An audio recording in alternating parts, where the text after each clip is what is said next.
rápidamente. La semana pasada cubrimos esta sección que son los propósitos o el propósito de la carta. Hay diferentes cosas que están aquí. Entre paréntesis, déjenme hacer un recordatorio o una aclaración con respecto al comentario.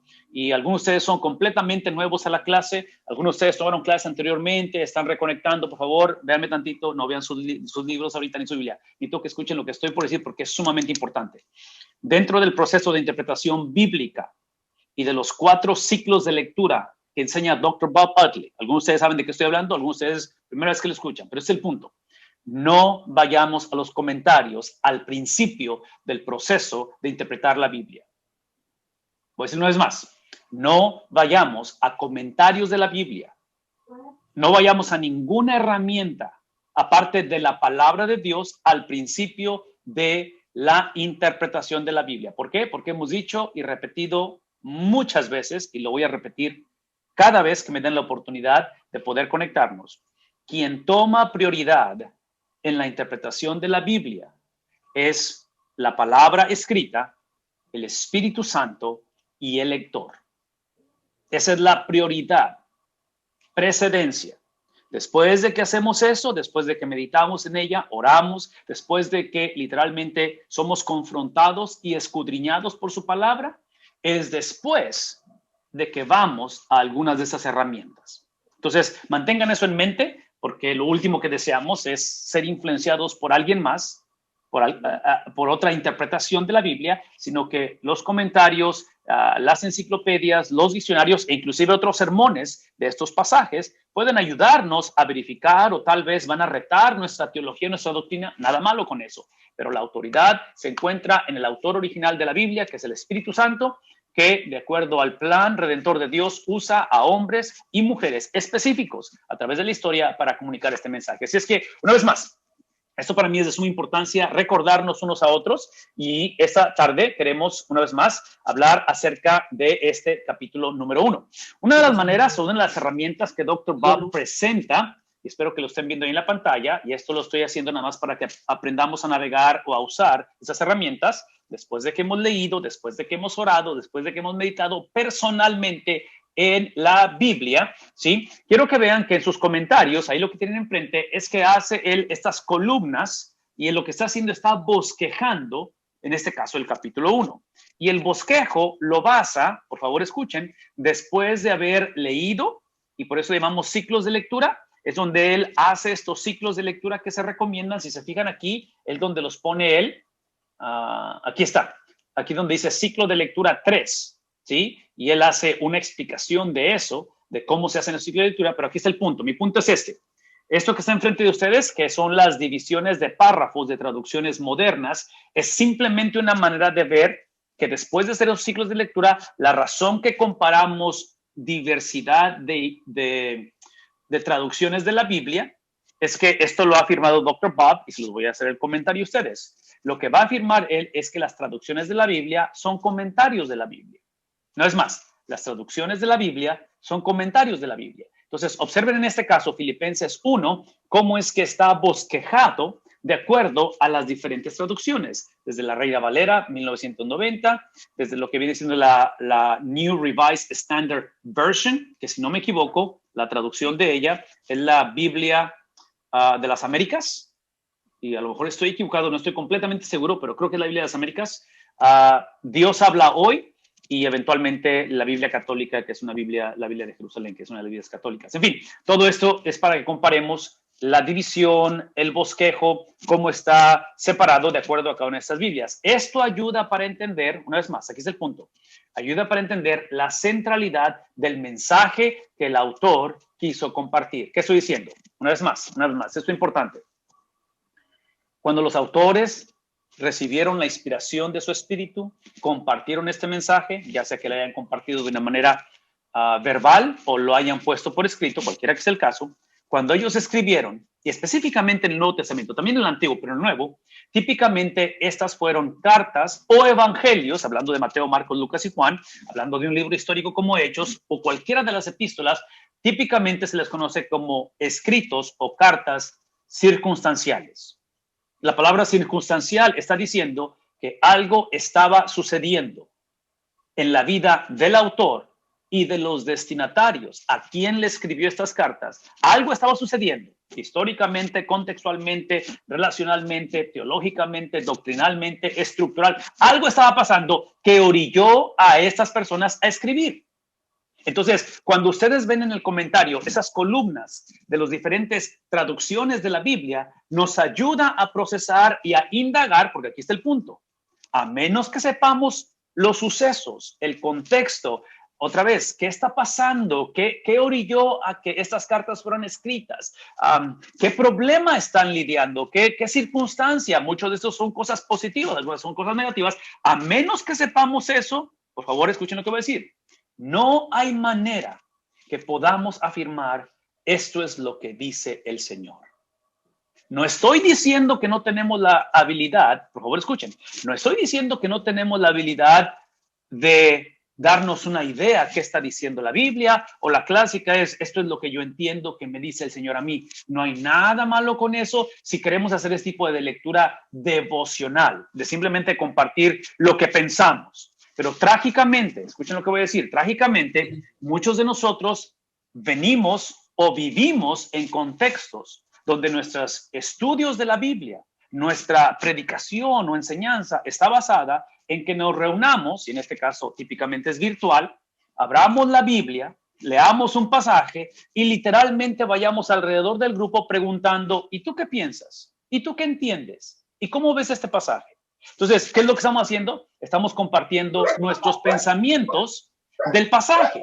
Y el punto aquí es de que no podemos basar la interpretación de la Biblia en lo que pensamos o en los pensamientos. En otras palabras, no estamos en contra de lo que la gente piensa, pero voy a decir una vez más, la autoridad de la Biblia, la autoridad de la interpretación de la Biblia está en lo que el autor original pensó, no en lo que yo pienso de lo que él pensó. No sé si eso está claro. No es más, la autoridad de la Biblia no está en lo que yo pienso de lo que el autor pensó. Está en lo que él pensó, independientemente de lo que yo pienso. Y otra vez, no estoy en contra de lo que pensamos, no estoy en contra porque el otro lado de la moneda, si somos honestos, el otro lado de la moneda, y se nos ha acusado de esto, ¿ok? Escuchen lo que voy a decir, especialmente para los que tenemos el privilegio de estar criando jóvenes, niños. Algunos de ustedes todavía están jóvenes, independientemente, pero la generación más joven nos ha acusado a los cristianos o a la iglesia de que la religión en sí, no nada más el cristianismo, es simplemente, son experiencias o son creencias que demuestran tal vez la incapacidad de pensar por sí mismo, de que nos han lavado el cerebro, de que creemos lo que creemos porque la abuelita nos dijo eso o por una experiencia que tuvimos. ¿A dónde voy esto? El punto que estoy diciendo es esto, es de que extremadamente importante que es el intelecto y que sepamos no solamente qué creemos, pero también por qué lo creemos. Todo es importante. Entonces, es importante que entre el componente humano e intelecto. Por eso estamos aquí, porque estamos tratando de fomentar, de nutrir, de alentarnos unos a otros. Pero el tiempo que vamos a pasar aquí, el tiempo que hemos pasado aquí estos últimos meses, no puede estar basado simplemente en lo que tú y yo pensamos, en lo que estamos de acuerdo o en desacuerdo. Tiene que estar basado en lo que el autor original piensa, en lo que el autor original dijo, en lo que el autor original implicó. Ok, todo eso, otra vez, lo menciono porque es crucial, porque es básico, porque es fundamental y entre paréntesis, todo esto que estoy diciendo se aplica básicamente en el todo de la vida. Escuchen lo que estoy diciendo. Hace una semana precisamente, y digo hace una semana, pero fue el miércoles, no el martes, pero mañana, hace una semana, fue la toma de poder o la inauguración del nuevo presidente de Estados Unidos. ¿Todos conmigo? Evento trascendental, como cualquier otro país, pero aquí está el punto. Porque quiero que vean lo que acabo de explicar por los últimos 10 minutos, quiero que lo vean puesto en práctica en un contexto fuera de la Biblia. Porque lo que acabo de explicar se aplica en cualquier contexto, no nada más en la cuestión religiosa. Estoy hablando de la interpretación, de que aquí no se trata de lo que yo pienso, lo que yo siento, lo que me pasó, lo que espero que me pase. Aquí, cuando estás leyendo algo o de alguien que no proviene de ti, inevitablemente estás interpretando. Todos somos intérpretes, ¿me explico? Estás interpretando lo que alguien más dijo. Entonces, uno de los retos de nuestra nación en Estados Unidos, porque nosotros radicamos acá, es de que estamos viviendo una época, una temporada, y puedo dar muchos ejemplos que no lo voy a hacer por cuestión de tiempo, pero uno de los retos es que nuestra cultura, nuestra sociedad, y bueno, digo nuestros líderes, pero nosotros somos los que elegimos a los líderes, lo que estamos haciendo es que estamos convenencieramente reinterpretando los documentos que formaron la nación. Entonces, al hablar de una constitución, hablar de todo este tipo de legalidad, trágicamente los estamos reinterpretando e inclusive inyectando, forzando vocabularios, perspectivas, cosmovisiones que los autores originales de estos documentos hace tiempo atrás ellos no tuvieron, ni dijeron, ni pensaron. Entonces, eso es a lo que me estoy refiriendo en cuestión de la interpretación de las cosas. ¿Me explico? Entonces, tengamos cuidado con eso porque, otra vez, no podemos criticar la cultura ni el gobierno, eso sí lo hacemos nosotros constantemente con la Biblia. Y una vez más, por favor, no escuchen de mí que estoy criticando el estudio bíblico, devocional, personal que hicimos esta mañana. Ojalá tengamos esa disciplina de leer la Biblia, de encontrarnos con Dios, de escuchar un mensaje. Todo eso es importante. Y Dios habla al corazón del hombre. Pero, pues, una vez más, en el momento en el cual queremos hacer a alguien más responsable de lo que la Biblia dice, no podemos continuar simplemente diciéndole a la gente lo que pensamos de la palabra de Dios. Tenemos que compartir lo que la Biblia piensa de sí misma. Y a menos que indaguemos eso, literalmente no podemos hacer a nadie responsable de este mensaje. Esa es la razón por qué personas como Dr. Bob Utley, que nos están compartiendo este tipo de herramientas, son de suma importancia porque nos van a ayudar, nos van a retar precisamente en esto que estamos compartiendo o que estamos enfatizando. Ok, después de esto que está aquí como otra vez estos columnas de los párrafos de las introducciones modernas, otra vez ahí enfrente de ustedes está esto y quiero que lo vean. Lo que me interesa que veamos también, y déjenme ver esto aquí, lo que me interesa que veamos es precisamente lo que sigue. Y lo que sigue aquí es algo que él típicamente hace, que ayuda mucho, otra vez, ayuda mucho en la interpretación de la Biblia porque son las perspectivas contextuales. Si están tomando notas, si tienen ahí sus comentarios y tienen la habilidad de subrayarlos, tal vez de hacer nota por un ladito o escribir y después regresar al comentario, no sé, porque yo sé que me voy un poquito rápido y es mucha la información, yo estoy consciente, por eso es que deseamos que esto lo hagamos de tal manera que pueda ayudarnos y que podamos aprender unos de otros. Pero, por ejemplo, en las perspectivas contextuales, dándonos un cierto tipo de panorama, viendo la conversación tal vez desde una altura donde contemplemos el todo, no nada más algunos versículos, dice aquí que los versículos 1 y 2 forman una introducción general de toda la carta. Eso es importante. ¿Por qué? Porque observen lo que dice el versículo 1 y 2, ya está enfrente de ustedes, Pablo y Timoteo, siervos de Jesucristo, a todos los santos, la iglesia, ¿verdad? En Cristo Jesús, que está ¿dónde? Está determinando a quién le está escribiendo, está determinando geográficamente los santos, dónde están en Filipos, y habla acerca de los obispos y de diáconos. Y termina incluyendo lo que es típico de esas cartas, dice, gracia y paz a vosotros, de Dios nuestro Padre y Señor Jesucristo. Esto que acabo de leer es lo que Dr. Bob está recordándonos o reintroduciendo y está diciendo básicamente que esta es algo típico de los escritos de Pablo, excepto por el hecho, escuchen esto, de que no hay énfasis en su, ¿qué cosa? Apostolado. No está defendiendo su apostolado, no está diciendo que él es apóstol, no está recalcando, porque típicamente en el resto de sus cartas que él escribe y se le atribuyen 13, así es que 12. Las otras 12 que él escribe, típicamente introduce su nombre y retoma la conversación una y otra vez, apóstol de Jesucristo, llamado por el Señor, en fin, está enfatizando de que esta cuestión de mi posición, de mi llamado, de mi ministerio, no es algo que yo pedí, es algo que me sucedió. Una vez más, no es algo que yo pedí, es algo que me sucedió. No sé si pudieran usar esa frase en cuestión de la salvación de cada uno de ustedes, en mi salvación. La salvación no es lo que pedimos, la salvación es lo que nos sucedió. ¿Por qué? Porque entendemos que la salvación es por, ¿qué cosa? Es por gracia. Es a través de la fe para que nadie se gloríe, que es el punto aquí, de que aun cuando involucra la decisión la voluntad del hombre de decir que sí, porque el hombre nunca pierde la habilidad de decidir, es simplemente que la salvación implica, la salvación es la habilidad. Eso es la gracia de Dios. Gracia es la habilidad dada por Dios. Es la habilidad dada por Dios de que el hombre pueda decir sí a la invitación, al regalo, a la gracia. ¿Qué estoy diciendo? Que sin la intervención de su espíritu, el hombre no tiene la habilidad de decir sí. ¿Por qué? Porque Pablo mismo va a decir que en pecado es que en nuestra condición es de muerte, es de pecado, es depravación.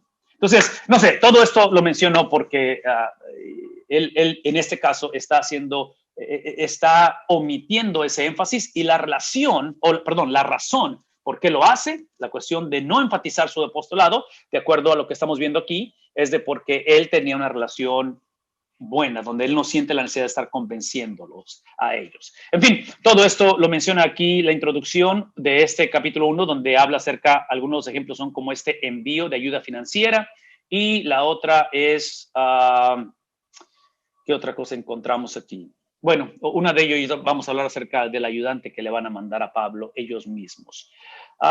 En la letra B, rápidamente aquí, si pueden ir conmigo en la letra B, déjenme ver si puedo hacer un poquito más grande esto. No sé si lo voy a... creo que sí.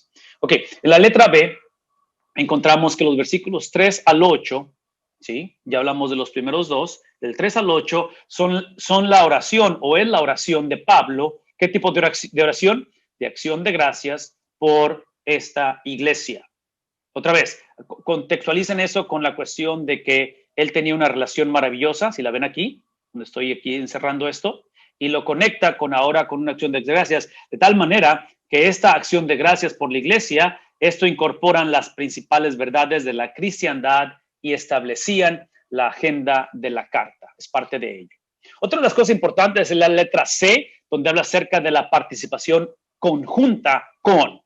Y entonces observen simplemente cómo el apóstol Pablo va a enfatizar esta participación, esta colaboración, esta comunidad. Y aquí hace una lista y lo que tienen aquí, si ven esta parte de aquí, después de los números 1, 2, 3, 4 hasta el 8, estos son los pasajes de la Biblia. Estos son las referencias internas de la carta de Filipenses, y es obvio que está usando casi todo el libro porque llega hasta el 3:17, donde está dando este énfasis de una participación. Son colaboradores de este mensaje, de esta experiencia. Letra D, rápidamente.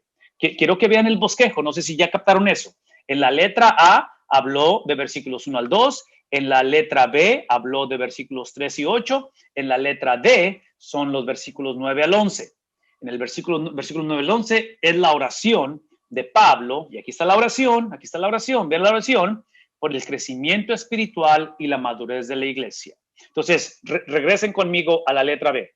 Si en la letra B encontramos que son versículos 3 al 8, que es una oración en la cual él está dando gracias a Dios por la iglesia, ¿verdad?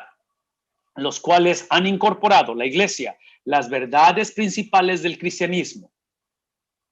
Eso es lo que está haciendo. Está agradecido Pablo porque la iglesia ha incorporado las verdades principales del evangelio o del cristianismo. En la letra D, ahora aparentemente está contrastándolo, lo que inició como gratitud, 3 al 8, en el 9 al 11 lo contrasta porque ahora aparentemente el apóstol Pablo está orando, pidiendo, intercediendo. No estamos diciendo que implica que hay carencia de crecimiento espiritual y de madurez de la iglesia, no estamos implicando eso, pero potencialmente Pablo está diciendo que basado en los primeros versículos, que viene siendo del 3 al 8, se manifiesten en la iglesia como crecimiento espiritual y como madurez de la iglesia. Escuchen lo que estoy por decir. La implicación de esto es que así como la salvación del hombre nunca es accidental, nadie es salvo por chiripada, nadie es salvo porque de repente sucedió, nadie es salvo porque, y escuchen lo que voy a decir, esto es controversial, pero lo voy a decir, nadie es salvo porque esa persona estaba buscando a Dios. Nadie, una persona sin Cristo no tiene la habilidad de buscar a Dios porque es una persona muerta espiritualmente. No sé si está claro eso.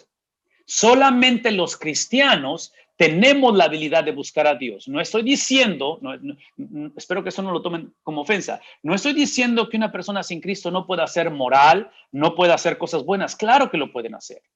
Personas sin Cristo, hay cosas muy buenas que pueden hacer. Todo lo que estoy hablando de esta cuestión de Cristo, estoy hablando de una regeneración de su vida, de pasar de muerte a vida, de pasar de tinieblas a la luz. Estoy usando un lenguaje que a lo mejor no es común para todos, pero todo lo que estoy hablando es simplemente de, así como Pablo enfatiza y nos recuerda que la salvación es por gracia, a través de la fe, para que nadie se gloríe, ¿sí? Así como el crecimiento o el propósito de la salvación también es intencional. Una vez más, aquí está el punto, porque necesito moverme. La salvación del hombre nunca es accidental. Nunca es accidental. ¿Qué tan intencional es? Es tan intencional que hace 2000 años, a través de una virgen, nació, se encarnó Dios mismo. Eso suena bastante intencional, ¿no es cierto? O sea, habitó entre nosotros, vivió una vida de perfección, tomó nuestro lugar, se declaró a sí mismo. El que no conoció pecado se declaró a sí mismo y recibió la justicia, el castigo, lo que merecíamos nosotros de parte del Dios que es justo. Eso es intencional. La resurrección de Cristo, completamente intencional. ¿Captamos la intencionalidad de esto? Ahorita estamos por leer el capítulo 2. El capítulo 2 es la restauración o la reposición, o no sé qué palabra usar, pero es esa autoridad cósmica en la cual es él, porque nunca perdió su deidad, nunca dejó de ser Dios Cristo, pero es puesto una vez más, que Pablo va a decir ahorita en Filipenses 2, y va a decir que se le dio el nombre que es por sobre todo nombre, no es accidental. De tal manera que esa intencionalidad de darle el nombre que es por sobre todo nombre, toda lengua va a confesar y toda rodilla se va a doblar para declarar ¿qué cosa? La intencionalidad de que Él es quien dijo que Él era. ¿Estamos bien con eso? No es más. Esto es extremadamente importante porque así como lo hemos hablado de la persona de Cristo, el mismo principio se aplica a nivel iglesia. De tal manera que cuando en la letra D hablamos de versículos 9 al 11, del primer capítulo de Filipenses, y hablamos de la intencionalidad, la oración de Pablo por esa intencionalidad donde la iglesia crezca espiritualmente y la iglesia madure, ¿sí? Aparentemente, vean lo que dice aquí, estos versos se centran en ¿qué cosa? No tanto en la teología, no tanto en la doctrina, si estamos hablando de lo que produce la doctrina, que es qué cosa, un estilo de vida de la iglesia, de que crezca a la imagen de Cristo. Voy a hacer el énfasis una vez más. Lo que está diciendo la letra D es simplemente, esa es la preocupación de Pablo, y yo creo que es la preocupación de todo padre, todo hermano, todo hijo, todo tío, todo abuelo que ama a sus familiares. Esta es la preocupación de Pablo y potencialmente una de las razones por la cual esta carta es escrita. Recuerden que dijimos que estas son cartas circunstanciales, que hay una circunstancia, algo está pasando. Entonces, por favor, escuchen esto. Una de las características de una persona, de un cristiano que no está creciendo espiritualmente, esa es una característica, es que típicamente, y hay excepciones a la regla, no lo sabe. No lo sabe que no está creciendo espiritualmente. Pues una vez más, una persona que está estancada, cómoda o que está retrocediendo, no estoy hablando que la persona pierde la salvación, es otra conversación, ¿verdad? Estoy hablando de la iglesia, de salvos. Entonces, ¿a dónde voy es esto? Si la salvación nunca sucede por accidente, la salvación es intencional, es una cita divina, es la intervención del Espíritu Santo, es la gracia de Dios, es simplemente la soberanía de Dios, es simplemente el señorío de Dios actuando, obrando y obviamente dándole la capacidad al hombre de ser salvo y dándole la habilidad de decirle sí al evangelio. Entonces, en cuestión de crecimiento, en cuestión de cumplir el propósito por el cual fuimos salvos, por favor, están tomando notas, es importante, eso es importante. El propósito de, no sé cómo explicar eso, pero para poder llevar a cabo o alcanzar el propósito por el cual fuimos salvos, Pablo está orando por estas iglesias, por la iglesia de los filipenses, por dos cosas. Número uno, que van en contra de cumplir ese propósito, es de que hay doctrinas falsas en la iglesia de Filipo. Y una vez más, voy a decir una vez más, esto es lo que típicamente llamamos, cuando estamos manejando un carro, los espejos laterales tienen lo que se le llama puntos ciegos. ¿Saben de qué estoy hablando? Que hay un ángulo que típicamente no lo podemos ver en la parte de atrás. Todos, teológica, doctrinalmente, los tenemos. Persona que piensa que no tiene punto ciego, ese es el punto ciego, el no reconocer que tiene puntos ciegos. Entonces, todos los tenemos. Por eso estamos aquí. Estamos aquí para literalmente, sí, aprender unos de otros. Entonces, Pablo, desde la perspectiva que él está, en este caso, encarcelado y está pastoreando, tiene la autoridad apostólica, en fin, Pablo les está ayudando a ver esos puntos ciegos y aparentemente, a raíz de la teología o doctrinas erróneas que había en la iglesia, no estaban reconociendo que esas doctrinas los estaban guiando, por favor escuchen esto, los estaban guiando no tanto a que perdieran la salvación, porque eso sería doctrina errónea, nadie pierde la salvación, ¿sí? No es que es que no estaban cumpliendo el propósito por el cual fueron salvos. Entonces Pablo por eso tiene esta urgencia, este mandato, esta intencionalidad. La otra cosa que vamos a descubrir a través del capítulo 1, de lo que estamos hablando, de cumplir ese propósito, una es de reconocer que no lo estamos cumpliendo, necesitamos que alguien más nos recuerde, pero la otra, aquí está esto, pero escuchen esto, la otra es de que si observan el lenguaje, es en un contexto de comunidad. No existe tal cosa como cumplir o llevar a cabo la razón por la cual fui salvo de una manera individual. Solamente podemos alcanzar el propósito de ser o de llegar a ser salvos de una manera colectiva. La salvación es de una manera personal, pero para poder desarrollarla, cumplir ese propósito, experimentar la razón por la cual fuimos salvos, sola y exclusivamente se puede alcanzar de una manera colectiva. Cristianismo sin iglesia, cristianismo sin relaciones interpersonales, sin la familia de Dios, sigue siendo cristianismo, pero es una distorsión del cristianismo, es una caricatura del cristianismo.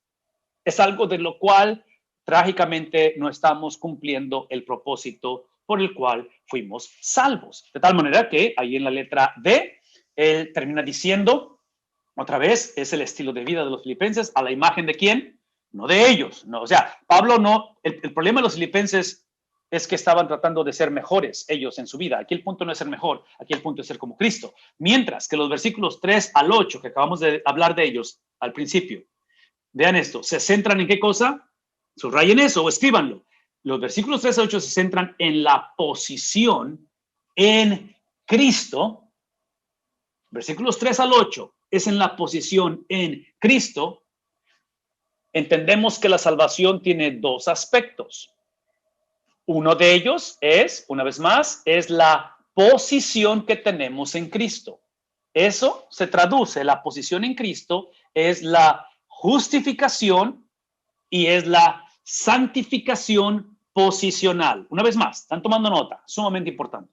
La salvación es una experiencia dual, doble, tiene dos componentes. Número uno, esto es la posición que tenemos en Cristo. Este es el lenguaje que hemos usado a través de varios meses, pero esto es lo que vendría siendo el indicativo. Indicativo implica que está indicando, está hablando de algo que ya sucedió. Está hablando de alguien más, no de la persona, no del individuo. ¿Qué estoy diciendo? Que cuando hablamos de una posición en Cristo, si están tomando nota, realmente es la posición de Cristo. Una vez más, la posición en Cristo es la posición de Cristo. ¿Por qué? Porque la manera en que somos salvos, esa es la manera en que somos salvos, es que literalmente la posición de Cristo, y cuando uso la palabra posición, es un término legal. No es un término que tiene que ver en conducta. No estamos hablando del comportamiento. Estamos hablando de quién Cristo es. Y en este caso, delante del Padre. Entonces, la posición que el amado tuvo, tiene y ha tenido. Y otra vez, aquí puedo predicar muchos sermones. No lo voy a hacer, pero me veo muy tentado en predicar muchos sermones. Pero tengo muchas referencias a esto. Bautismo de Jesús, rápidamente. Bautismo de Jesús. Sale del agua. La voz del cielo. ¿Qué dice? ¿Quién es este? Es mi hijo amado en el cual él está posicionado. Este es mi hijo. Es mi hijo, dice el Padre. ¿Me explico? Es simplemente mi hijo. Es lo que estoy hablando. Es una posición que tenemos en Cristo. Entonces, la posición, quién tú eres delante del Padre, es lo que Cristo es delante del Padre. ¿Por qué? Porque el Cristo, en esa experiencia de ser descrito como el Hijo amado al principio de su ministerio, Cristo, como aquel que sale de la tumba victorioso, quien saca a Cristo de la tumba es el Espíritu Santo, es el Espíritu de Dios. La salida de Cristo de la tumba, que está corroborada, que no depende si creemos o no creemos, es irrelevante si la creemos o no, en cuestión del evento. Es extremadamente importante para la salvación, pero en cuestión de si creemos o no creemos, o antes creíamos y hoy no creemos, o a veces creemos, eso es irrelevante. Porque el punto es Cristo, el punto no somos nosotros. Entonces, ese es el punto. El punto es de que la salida de Cristo de la tumba es el reflejo o es la afirmación o es la expresión de la posición de Cristo ante el Padre. Y el hecho de que Cristo es el Hijo amado saliendo de las aguas bautismales, el hecho de que Cristo vivió 33 años de obediencia perfecta al Padre, Él cumplió la ley. Él es la expresión de la ley. Él está por encima de la ley.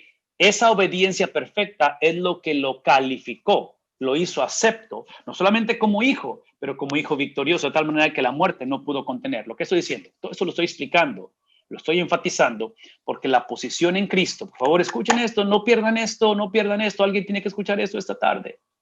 Esa posición que Cristo tuvo delante del Padre y lo hace ser acepto ante el amado. Desde antes de la fundación del mundo, esa relación íntima entre padre e hijo es la que tú y yo gozamos y tenemos en este momento. No estoy diciendo que nos sentimos amados todo el tiempo. No estoy diciendo que nos sentimos salvos y que siempre nos comportamos, pero eso es lo hermoso de esta conversación. Lo hermoso de esta conversación es que esa posición en Cristo no tiene nada que ver con tu conducta. No tiene nada que ver con lo que has hecho, no tiene nada que ver con lo que estás haciendo o no tiene nada que ver con lo que llegarás a hacer. Y otra vez, por favor, escuchen de mí, porque no estoy predicando un universalismo, no estoy enseñando que aquí nadie va al infierno y que Dios, es un Dios de compasión y nunca va a castigar a nadie. Todo lo que estoy diciendo es que esta declaración de la que Pablo está enfatizando, una vez más, ahí en sus notas, véanlo, ¿sí? Está hablando de una posición en Cristo que es la justificación. Ser justo, ser aceptado, ser ese hijo amado, esa hija amada en Cristo, ¿sí? Es porque Cristo lo fue, Cristo lo es y lo ha transferido a nosotros, nos lo ha entregado. De tal manera que, observen esto, aquí está el otro componente de esta posición, es la santificación posicional. La santificación posicional, el estar posicionados como santos, como alguien santo, por favor escuchen esto, escuchen esto. Santidad ante la Biblia. En la Biblia, típicamente, cuando se trata de la iglesia de los santos, no implica a alguien sin pecado. Santidad, o ser santos, o esta santidad posicional, es alguien que ha sido apartado para. Inclusive la palabra iglesia es el componente de ser apartado para. Entonces, por favor, escuchen lo que voy a decir. En la salvación, el ser justo, Pablo está recordándole a la iglesia, a los filipenses, de esta experiencia, de esta doctrina, es de que esta posición que tenemos en Cristo, es la posición de alguien más transferida a nosotros, entre paréntesis, acuérdense de esto, paréntesis, el preámbulo para que Cristo me transfiriera su posición y yo fuese aceptado en el amado, no pierdan esto, es que yo tuve que, y esta es la gracia de Dios, yo tuve que transferirle a él mi posición como pecador. Si yo no transfiero, si yo no pido perdón, si yo no reconozco que yo estoy muerto espiritualmente, ¿sí? En otras palabras, si no hay transferencia de mi pecado a Cristo, si no existe eso, ese es uno de los problemas número uno de la iglesia hoy en día. Es que hoy en día, como hemos minimizado el pecado y no queremos ofender a nadie y simplemente hablamos de etapas, de situaciones, de una pandemia, del divorcio, hablamos de un montón de cosas que son legítimas, son reales, son palpables y están dañando nuestra vida, ¿verdad? Pero no hablamos de lo que es el pecado.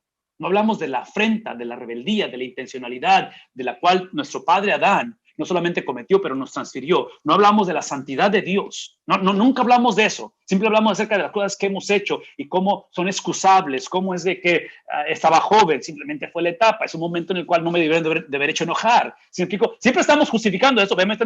Entonces minimizamos esa transferencia de pecado, lo cual automáticamente la muerte de Cristo ese viernes lo vemos como un evento simplemente histórico. Lo vemos como algo que merece que alguien haga una película o que cantemos con una guitarra de ello, pero no entendemos la magnitud de esa transferencia. ¿Sí? El punto de esto es que, una vez más, hablar de una posición en Cristo es el producto de que yo primero transferí a Él mi posición.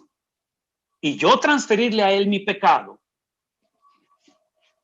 el Padre no tuvo opción, tuvo que castigar, tuvo que poner su ira, su justicia, tuvo que literalmente separarse de su hijo. Y esa separación es un misterio, no la entendemos en su totalidad, porque esa separación es lo que literalmente califica a Cristo como la expresión más grande, más obscena, más grotesca de pecado, que eso es lo que Cristo se convirtió ese viernes. Menciono todo esto porque quiero que entendamos la magnitud del pecado. Quiero que reconozcamos que esto es serio, de tal manera que el que no conoció pecado por nosotros hizo pecado, dice Pablo en Corintios, y eso, ¿qué es la paga del pecado?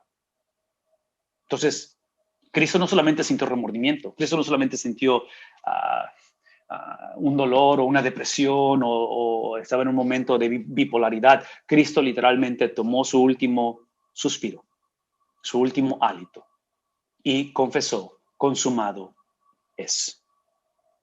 Eso es lo que pasó en la vida de Cristo, por la transferencia de la posición. Entonces, el lenguaje que está usando Pablo implica esta experiencia, esta condición legal que habla acerca de esa posición que tenemos en Cristo, ¿verdad? Ok, santificación, posición. La otra parte, esa va a ser una parte, voy a explicar la otra parte. La otra parte de nuestra posesión, de nuestra posición, ahora es que somos llamados a poseerla. Posición, posesión. La salvación es la combinación de ambas. Somos posicionados, pero el ser posicionado, el ser justificado, el haber yo dado mi pecado a Cristo y Él me ha dado su justicia, esa es una posición que no tiene nada que ver, una vez más, no tiene nada que ver con mi conducta. Pero, porque esa posición es real, es genuina, es trascendental, es la obra de la misericordia de Dios, hay una regeneración, el hombre nunca puede ser el mismo otra vez. Ahora sí entramos en la conversación de la conducta. Esa conducta es esta palabra que está aquí. ¿La están viendo? Nuestra posesión, poseer. Escuchen esto, poseer nuestra posición. Suena como trabalengua, suena como juego de palabras. Poseer nuestra posición es un poquito confuso para nosotros porque nosotros somos de una generación, de una cultura, somos un contexto donde nos gusta pensar de una manera lineal, pensamos de una manera cronológica, pensamos en verdades, en mentiras, en blanco, en negro, ganó, perdió, vivió, murió, hay vacuna, no hay vacuna. La Biblia está escrita en un contexto donde las verdades son introducidas, presentadas en paradojas. De maneras que parecen ser contradictorias. Entonces, una vez más, la salvación es el producto de una posición y de una posesión. Somos posicionados, es la posición de Cristo, dada y transferida a nosotros, déjame tantito, que produce una posesión de esa posición. Entonces, a esta experiencia primaria se le llama justificación. Es la experiencia de una doble transferencia, mi pecado a Cristo, la justicia, la obediencia, la perfección dada a nosotros. Y ya cuando eso sucede y el hombre pasa de muerte a vida, de las tinieblas a la luz, ahora el hombre, el ser humano, es responsable de posesionar lo que ha recibido. Es el proceso de santificación. Es el proceso de entender que esa experiencia de posición, que nada nos puede separar del amor de Dios, que somos hijos de Dios, eso, ahora, véame tantito, esa no era la meta, ese era el principio. La meta es cumplir el propósito por el cual la doble transferencia se llevó a cabo. ¿Cuál es la razón por qué yo tengo la habilidad de poner mi pecado en Cristo? ¿Y cuál es la razón por qué Cristo, siendo el Hijo amado, vivió una vida perfecta, me entrega toda su obediencia? ¿Cuál es la razón? La razón es para que la poseyamos, para que crezcamos en poseer lo que ya habita en nosotros. No sé si eso suena un poquito confuso. ¿Sí? Santificación es poseer lo que ya habita en nosotros, que es la plenitud de Cristo, es la mente de Cristo, es el sentir de Cristo, es el hablar de Cristo, es el procesar la vida a través de Cristo. Entonces, ya habita, pero hay que poseerla. No es más, ya habita en mí, ya estoy posicionado, ya he sido acepto en el amado, la justicia de Cristo está puesta en mí, somos justos, somos justificados a través de la, en este caso, otra vez por la gracia, ¿verdad? Pero a la misma vez tenemos que poseerla. Entonces, ¿cuál de las dos es? La respuesta es sí. Y eso no nos gusta porque queremos que sea una u otra. Entonces, ahí es donde me encantaría que pensáramos por un momento en lo que está motivando o llevando a la iglesia. Concluyo con esto para leer algunos pasajes. Hay varias pistas que Pablo espera para hacer. Él está en prisión. Entonces, versículos 17 al 26, él va a hablar acerca de su posibilidad de ser liberado. En fin, aquí es donde él está otra vez con esa esperanza de ser liberado. Históricamente sabemos que va a ser liberado. Se cree históricamente que va a ser un cuarto viaje misionero, pero para ser nuevamente encarcelado y después de este siguiente encarcelamiento va literalmente a ser decapitado después. Entonces, hasta cierta manera, si quiere empezar en términos de cronología de la vida de Pablo, Pablo está cerca de sus últimos días. Ese es el punto de estas cartas de prisión. Ok, en cuestión de estos versículos 1 al 2, yo he subrayado varias cosas aquí que no tengo mucho tiempo para mencionar, pero simplemente menciono la cuestión de esta palabra Pablo, que significa pequeño, es la referencia que le hace constantemente de su nombre, varias razones por las cuales ahí encontramos de algunos libros que no son la Biblia, referencias con respecto a ello, y hablan acerca del número 1, si lo ven aquí, un sobrenombre describiendo un apodo, su estatura física, potencialmente por eso, aparentemente era un hombre pequeño de estatura. Habla acerca de su descripción física, y eso es traído de este libro no canónico de Tesalónica, en el cual aparentemente ahí encontramos descripción física de Pablo, que no era un hombre muy atractivo, aparentemente. La otra cosa, el número 2 que ven aquí, la primera es la cuestión física, el número 2 es la cuestión espiritual con respecto a su vida personal de Pablo, y él, automáticamente, él se describe a él como el más pequeño de los santos, como el origen de que él fue el perseguidor de la iglesia. ¿Recuerdan eso? Entonces, a raíz del daño que él causó a la iglesia antes de conocer de Cristo, él considera que es un hombre que no merece y siempre se va a considerar como alguien que es inmerecedor de la gracia, de la multiforme gracia de Dios. Número 3, rápidamente aquí, habla de algo paterno. La mayoría de los judíos, es interesante, la mayoría de los judíos de la diáspora es, ustedes muchos saben eso, pero la diáspora es básicamente esos exilios. Cuando encontramos los exilios en el Antiguo Testamento, tomamos el curso de Amós y hablamos de cómo van a ser exiliados, expatriados por los asirios, y encontramos más adelante el exilio a través de los babilonios, el libro de Ezequiel, el libro de Daniel. Entonces, esos exilios lo que hicieron es que crearon y llevaron y forzaron a los judíos a salir de sus contornos y literalmente a las naciones. Entonces, esa experiencia de esa vida que llevaron a cabo fuera de su tierra natal es lo que se le llama la diáspora.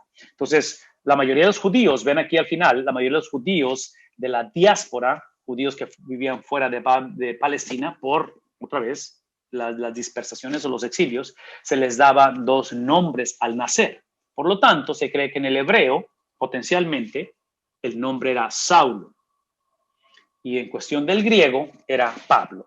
Acá en Estados Unidos tenemos un fenómeno como ello, porque en el caso de mi esposa y mío, nosotros somos primera generación de mexicanos que nos movimos aquí a radicar a Estados Unidos. No nacimos aquí, ninguno de los dos, pero ahora somos ciudadanos de esa nación.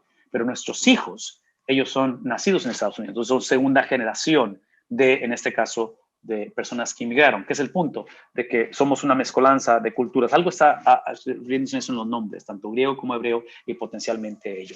En cuestión de Timoteo, habla acerca de quién es, y otra vez habla alguien que Timoteo se convierte en el primer viaje misionero de Pablo. Hermanos, todo esto que está enfrente de ustedes, en un momento dado, podrán preguntarse, bueno, ¿y cuál es la relevancia de esto? ¿Para qué lo necesito? Bueno, otra vez, acuérdense lo que dijimos hace rato, de que la interpretación de la Biblia no está basado en lo que tú y yo pensamos de la Biblia, está basado en lo que la Biblia dice de la Biblia. Y estos son factores, son cosas que eventualmente van a salir a flote en el por qué y en el cómo estos escritores hablan, escriben, comunican el evangelio. Entonces, una vez más, la autoridad de la Biblia está en la manera en que ellos pensaban, sentían, hablaron, reaccionaron, procesaron, afirmaron o negaron las cosas. ¿Está claro eso? Entonces, por eso es que este tipo de cosas potencialmente ayudan. Eventualmente, aquí en la siguiente página habla acerca de cómo Pablo le envió, hablando de Timoteo, específicamente ¿a dónde? A Filipo, para ayudar a las iglesias. La referencia está en Hechos 19:22, Filipenses 2, 19-24. Esta cuestión de siervos, una vez más, es un título honorífico en el Antiguo Testamento relacionado con Jehová, en el cual, otra vez, hay dos referencias con respecto a esta palabra de siervos, y hablamos en el número 2 acerca de un énfasis sobre Jesús como el Señor. La palabra en el griego es el kurios, que se dice. Esa es la cuestión que se le daba de Señor. Esa es la referencia que vamos a leer en el capítulo 2, cuando a Cristo se le da el nombre que es por sobre todo nombre. Ese nombre no es Cristo ni es Jesús, es Señor. Ese es el título y está aquí, Kurios, ¿sí? Si lo ven aquí en el número 2, ese Kurios es el título que recibían los césares, donde ellos literalmente se hacían dioses. Entonces es el señorío, ¿no? Esa es la supremacía de Cristo. La otra cosa que es la palabra doulos, que encontramos aquí, que es la palabra que se le da a los siervos, ¿sí? A aquellos que son servidores. Y Pablo está diciendo que eso es lo que son ellos, son siervos.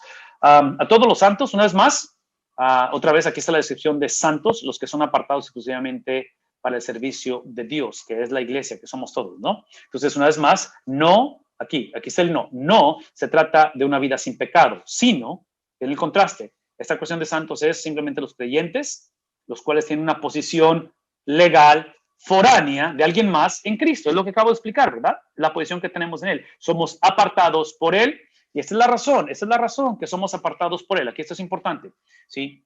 Esta cuestión de santidad o de santos, por favor escuchen esto, porque Cristo es quien marca la diferencia, vida antes de, vida después de, ¿verdad? Esa regeneración, la transformación del corazón, vida antes y después. Ven esto. Todos sin excepción estamos apartados. Cuando se trata de Dios, todos estamos apartados. Unos están apartados de Él y otros estamos apartados para Él. No es más, todo ser humano, cuando se trata de Dios, estamos apartados. Es el concepto de santos, apartados. En este caso, obviamente los que están sin Cristo no son santos, ¿verdad? Pero están apartados de Él. Están apartados para Satanás. Son hijos de Satanás. No conocer a Cristo es ser parte de la familia del maligno. Es trágico, es radical, pero creo que es lo que enseña la Biblia. Entonces, no es más, en cuestión de apartado, tal vez el ejemplo en el cual yo regreso constantemente es la circuncisión, cuando pensamos en Abraham. En cuestión de la circuncisión, ¿sí? Es el simbolismo, que en el caso de ellos no fue simbolismo, ellos lo vivieron, pero el cortar ese pedazo de piel, ¿sí? Para los varones, esa separación de ese pedazo de piel es otra vez algo simbólico que está diciendo, está siendo apartado para mí. Te estoy apartando, Abraham, y tu descendencia para mí. Lo interesante de la conversación con Abraham, o en este caso de la circuncisión, es de que en el Antiguo Testamento se contextualiza en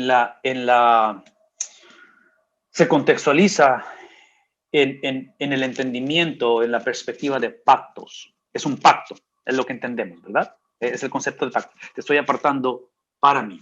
Es sumamente interesante, y esto es un punto que quiero enfatizar, es sumamente interesante que el mismo Dios de la Biblia, que usa en este caso una circuncisión física, eventualmente en Cristo la circuncisión es espiritual, y no es solamente para varones, es para todos, ¿verdad? Niños, jóvenes, damas, adultos, todos, porque en Cristo existe ese concepto de la universalidad del evangelio. Y digo universalidad no porque todos van a ser salvos, pero universalidad en la cuestión de que no es nada más para los judíos, no es nada más para los varones. Pero aquí está el punto, obviamente. Esa imagen de cortar, de separar, que Dios está haciendo, ese pacto, es decir, ustedes son mi mayor tesoro, ustedes son una nación de sacerdotes, Éxodo capítulo 19.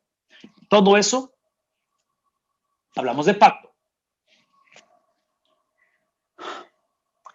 En un momento dado, hay componentes y hay ciertos pactos que son incondicionales, que van a llevarse a cabo independientemente. Parte de ello es el escoger a Abraham, escoger a su familia, escoger la nación, escoger a la iglesia. Ese plan redentor se va a llevar a cabo independientemente, porque ese plan redentor, escuchen lo que estoy por decir, desde la elección de Abraham, su familia, la nación, todo eso, era simplemente el vehículo para apuntar al escogido de Dios. ¿Quién es el escogido de Dios? No es Abraham, no son los judíos, es un solo judío. ¿Sí? Es un solo judío, el escogido de Dios. ¿Qué es el punto? Aquí es el punto, aquí es el punto, aquí es el punto. No, no lo pierdan esto. Que esos pactos, o ese pacto, el cual es incondicional, trágicamente Abraham, su descendencia, los judíos y la iglesia, por eso están estas cartas escritas, una vez más, ese pacto que es incondicional, trágicamente Abraham, su descendencia, su familia, su descendencia, los judíos y la iglesia, lo hemos convenencieramente traducido, pacto incondicional, como relación incondicional. No existe tal cosa como amor incondicional. Mamás, papás, abuelas, esposas, esposos, escuchen este mensaje, porque esta es una de las razones por qué existe mucho abuso en la iglesia, en los gobiernos, en la sociedad, en el hogar, en las relaciones personales, porque trágicamente hemos convenencieramente confundido el amor que sentimos por el cónyuge, el amor que sentimos por el hijo, el amor que sentimos por la iglesia, el amor que sentimos, y ese amor, y otra vez es una conversación que tiene que expandirse más, pero ese amor lo hemos, por ignorancia, por conveniencia, por lo que ustedes quieren, manden y ordenen, lo hemos traducido como una relación incondicional, de tal manera que mi hijo nunca hace nada malo. Mi esposo, yo sé que, pero como quiera, ¿sí me explico? Empezamos a justificar y eso eventualmente la persona o la víctima literalmente se convierte en el promovedor, en el que excusa siempre a la persona que está actuando mal. Nunca vamos a encontrar a Dios a través de la Biblia excusando a nadie. ¿Me explico? Nunca. Nunca existe tal cosa. Y la razón es esta. La razón que Dios no puede excusar a nadie es porque ¿quién es Él? No es por lo que la gente está haciendo, o Abraham hizo, o los patriarcas hicieron, o la nación hizo, o la iglesia. La razón que Él no puede excusar porque va en contra de ¿quién? De su mismo carácter, porque el punto de la historia es Dios. Entonces, todo esto lo menciono porque otra vez estamos dando el concepto de la santidad, de ser santos, y aquí está el punto, aquí es el punto. Yo sé que me tardo en llegar al punto, pero ese es el punto, es el punto, es el punto. No existe amor incondicional, existe pacto incondicional.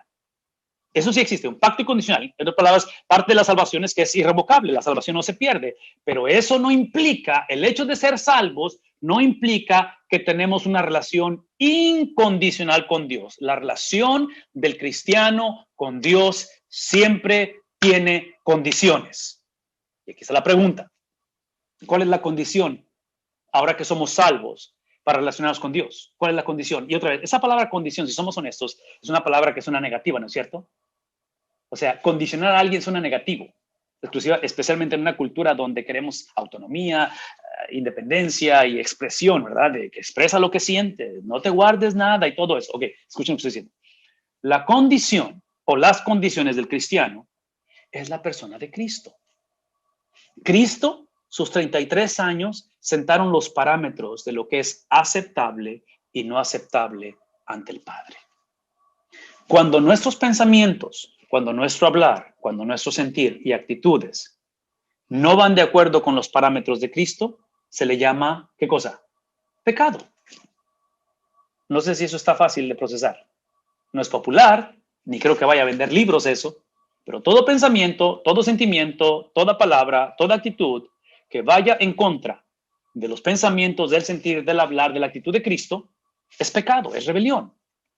Simplemente no es aceptable. Pero esta experiencia, y eso es lo que enseña la Biblia desde un principio, este es mi punto.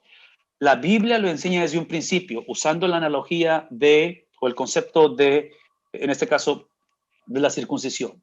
Dios está diciéndole a Abraham y a su pueblo, de la misma manera que te corté, que te separé para mí, si tú te rebelas, si tú piensas que puedes vivir como tú quieres, bajo tus propias reglas, y empiezas a negociar el propósito por el cual te separé, así de esa manera te voy a separar de mí. Ya te separé para mí, pero te voy a separar de mí. No creo que la Biblia está hablando de que pierdes la salvación, es simplemente que pierdes el gozo de conocer el propósito de la salvación.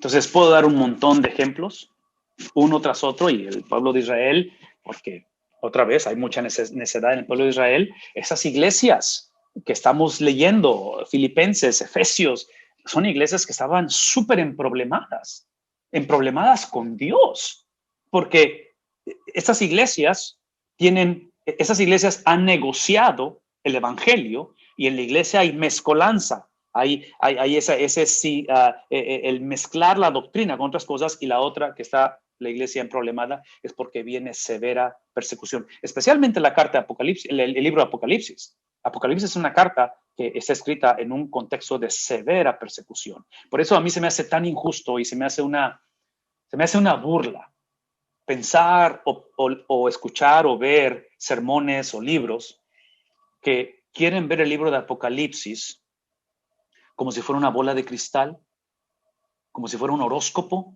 para que me diga cómo va, hacia dónde va esto, cómo va a acabar la película y todo eso, y completamente descartar que el contexto de Apocalipsis es sufrimiento extremo.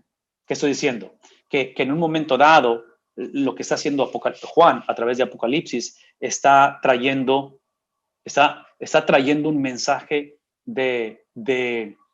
un mensaje de afirmación, un mensaje de consuelo, un mensaje de no se rindan. Y nosotros, trágicamente, que típicamente no hemos conocido el sufrimiento, que venimos al evangelio dentro de la misericordia de Dios, pero no hemos cambiado nuestra manera de pensar y seguimos todavía pensando como incrédulos o seculares, donde hoy en día el incrédulo y el secular, escuchen lo que decir, el incrédulo y el secular, y lo que estoy por decir va a ser ofensivo, y espero que sea ofensivo para nosotros como cristianos, porque como incrédulos o mente secular no tienen opción, tienen que pensar como estoy por decirlo. La persona sin Cristo, la persona secular, el ateo, esta es la manera en que piensa. No hay Dios. Pero si acaso hubiera, ese Dios existe para que me lo compruebe a mí, para que me bendiga, para que me proteja, para que nada me pase mal. Hoy en día muchos cristianos así pensamos. Pensamos que Dios existe, la razón que soy salvo es para ser inmune de todas las tragedias que están sucediendo. Ese no es el evangelio. Eso no es lo que la Biblia enseña. En fin, otra vez, este énfasis que estoy haciendo es porque simplemente quiero que recordemos que así como fuimos separados para Él, ser santos, si continuamos, si desobedecemos, si seguimos negociando el propósito de la salvación, seremos separados de Él. Lean el capítulo 25 de Mateo, 3 parábolas, talentos, las esposas o las, ¿cómo se dice? Sí, esposas sabias e insensatas. Y luego la tercera parábola es la cuestión de los cabritos y las insensatas y las prudentes, ¿no? Exacto, sensatas y prudentes, y la otra es de los cabritos y de los corderos separados, que es el punto aquí, de que observen esa conversación. No está basada en lo que creyeron, está basada en cómo conectaron sus creencias con su estilo de vida. Es el punto. Entonces, esta cuestión de santidad no implica una persona sin pecado. Es el tipo de concepto que él está describiendo en este caso, a hablar de todos los santos. Otra vez, no es tanto que está sin pecado, pero los creyentes, otra vez, tenemos una posición legal, forense en Cristo. Siempre, siempre, siempre, y Dr. Bob lo pone con mayúsculas, vivir el propósito de nuestra salvación es una experiencia plural, es una experiencia corporal, ¿sí? Es un contexto corporal. La corporación o lo corporal israelita como un pueblo santo. Todos esos pasajes que están aquí, de Éxodo, Deuteronomio, Primera de Pedro, Apocalipsis, todo esto habla de la posición. Por favor, escuchen esto. De la posición. ¿Quién dice Dios que es su pueblo? No está hablando del comportamiento del pueblo, pero porque Dios lo ha declarado, estas referencias bíblicas, ahora somos llamados a comportarnos como tal. Pero esa experiencia es lo que significa ser santos, y eso otra vez es la posición de los creyentes que tenemos en Cristo. Termina diciendo aquí, somos llamados no solo a la salvación, sino ¿qué cosa? A la experiencia progresiva, gradual de caminar, de vivir, de sentir como Cristo vivió, sintió, habló, pensó. Los creyentes están predestinados a ¿qué cosa? ¿Qué es la predestinación? Somos predestinados a... Esa es predestinación. Predestinación es simplemente, predestinación es entender, alguien tiene que escribir esto. Predestinación no es simplemente ser parte del equipo de Dios, ser parte del grupo de Dios. Ahí inicia y es obvio que requiere una regeneración. Pero predestinación es entender. Predestinación, si ustedes pudieran separar gramaticalmente esa palabra, tiene el prefijo pre, que significa ¿qué cosa? Preámbulo, es algo que está antes de. Entonces, predestinación significa que está hablando o estableciendo el destino. Predestino. El destino está preestablecido. Entonces, predestinación es entender que la razón por la cual fuimos salvos, la razón de por qué somos salvos, ya está determinada. El cristiano ha perdido el derecho. Cuando conocimos de Cristo, cuando fuimos justificados, cuando experimentamos la doble transacción, el cristiano perdió el derecho de definir la razón por cual es santo o apartado para. No sé si eso está claro. No tenemos el derecho de decir, esta es la razón por la cual soy salvo. No, la Biblia estableció. ¿Cuál es la razón? Porque la Biblia dice que fuimos predestinados, y otra vez, vean las notas de Dr. Bob, fuimos predestinados ¿a qué cosa? Predestinados a ser y vivir apartados para Dios. Entonces, esta es la confusión que hoy en día existe porque mucha gente piensa que el punto de la predestinación es simplemente ser apartados del mundo, es vivir nuestro propio burbuja y eso no es cierto, eso no es bíblico. Somos apartados para Él en un contexto el cual no es favorable para vivir para Él, porque vivimos en un mundo gobernado por Génesis capítulo 3. No solo el cielo, predestinación no solamente el cielo, sino somos predestinados ¿a qué cosa? A servir. No es un privilegio, es literalmente una responsabilidad para ello. En Cristo Jesús, otra vez, esta es la descripción favorita del apóstol Pablo. Esto implica de una atmósfera, un contexto necesario en un medio ambiente en el cual viven los cristianos. Entonces, vivimos en este contexto que es en Cristo Jesús. En otras palabras, de una manera teológica, dice aquí, es paralelo a la cuestión de la morada en él, de Juan capítulo 15. Esto está hablando acerca de una comunión íntima con Cristo, el haber sido predestinados o sed santos en Cristo. Está hablando de una comunión íntima con Cristo, se refiere a la posición teológica, una vez más, posición de los creyentes y la experiencia subjetiva de los creyentes. No sé si está claro. ¿Están claros esos términos? Posición teológica y experiencia subjetiva. Y aquí está la referencia de todo ello, porque por un lado tenemos la posición teológica es lo que Cristo ya hizo. La cuestión subjetiva de la experiencia, esto es importante, la posición teológica es lo que Cristo ya hizo. Ya expliqué la cuestión de doble transferencia, mi pecado a Él, su santidad a mí, todo eso ya lo expliqué. Entonces ya fuimos posicionados en la cuestión de posesión, de poseerlo, escuchen lo que voy a decir, en la posesión, el ejercerlo, el vivir como, el vivir para Cristo, el ser separado, que antes estaba separado de Él, ahora estoy separado para Él, vean esto, potencialmente tiene un componente subjetivo que tiene que ver de cómo me siento, tiene que ver de la situación que estoy atravesando, tiene que ver de cómo me fue en la iglesia anterior, tiene que ver cómo es que Dios siento que está silencio, que no está respondiendo.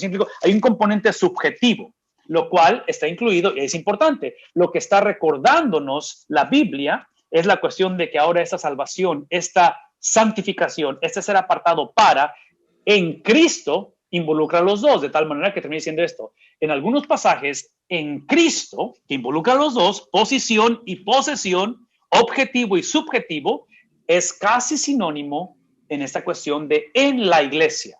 Por lo tanto, Pablo ilustra el uso de este término cuando hace los anuncios en Efesios 1, 3 al 14, que es en Cristo, que es en Él, que es en el amado.